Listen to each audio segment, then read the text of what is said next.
Weinig mensen zijn er zich van bewust, maar heel wat projecten in onze provincie zijn gerealiseerd met de steun van Europa. Onze regio kan daardoor meer tijd en middelen spenderen aan domeinen als wetenschappelijk onderzoek, economische innovatie, milieu en toerisme.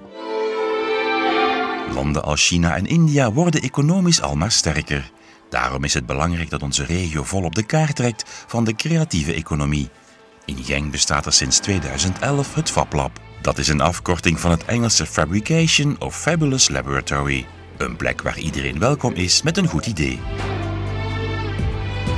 We geven mensen toegang tot de infrastructuur, tot de machines. Mensen maken er dingen op en die delen hun ideeën achteraf. Dus als je gebruik maakt van de machines hier, dan ga je er automatisch ook mee akkoord dat je achteraf je idee of je creatie documenteert op onze website. Jij hebt een idee, ik heb een idee. Als we die samenbrengen, komen we misschien tot nog innovatievere ideeën. Je zit ook aan die mallen hier van binnen.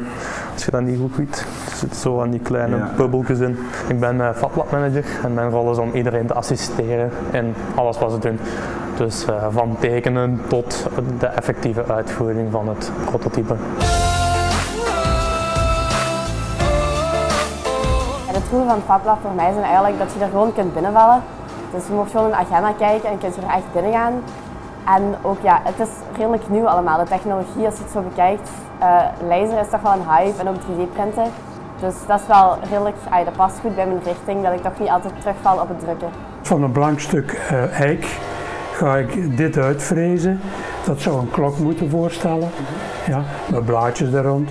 En eigenlijk, zoals je ziet, als je het goed ziet, die cijfers zouden er moeten uitkomen, de namen moeten eruit komen en de blaadjes ook. Deze machine die zijn veel te duur om zelf aan te kopen, dus wie het eerste komt, het eerste kan het gebruiken. Europa investeert in het materiaal en het personeel van het FabLab. Niet enkel jonge ontwerpers bezoeken het. Ook ondernemers komen langs, zeker als ze daarvoor maar enkele meters moeten stappen. Wij bouwen dus decors en beurstanden. Het zijn dikwijls unieke stukken die we maken. Het is dus wel handig dat we vlakbij zitten. We kunnen dus heel snel dingen uittesten. Als we enkele stukken willen frezen om te kijken of ons ontwerp wel goed zit, dan komen we naar hier.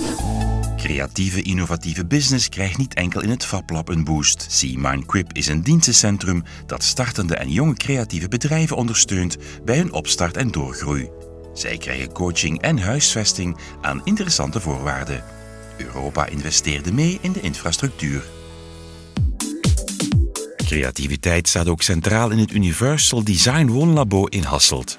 Dat is een demonstratiewoning, onderzoeks- en adviescentrum. Bouwplannen of speciale noden als zorgbehoevende, dan kan je hier terecht voor inspiratie.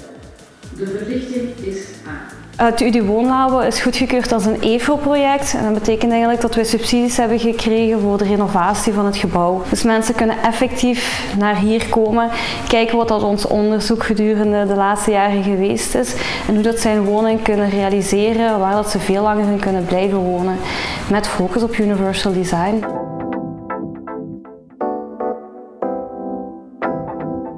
Als je een douche maakt voor een persoon met een beperking, zie je zo'n douchestang, waarbij dat je onmiddellijk ziet van oké, dat is een douche voor een persoon met een beperking. Dus wij hebben aan onze interieurarchitect gevraagd van, kunnen we daar niet eens over nadenken om daar een andere vormgeving voor te maken? Zij heeft zich laten inspireren op het idee van de klimmuur. Dus vandaar dat je hier een douchewand ziet met verschillende gaten op verschillende hoogten. En daarnaast ziet het product er ook heel mooi uit. Het is voor iedereen heel praktisch en bruikbaar. Het Universal Woonlabo is omwille van zijn focus op design uniek in België. Het mocht dan ook bezoekers ontvangen uit Groot-Brittannië, Brazilië en Zweden.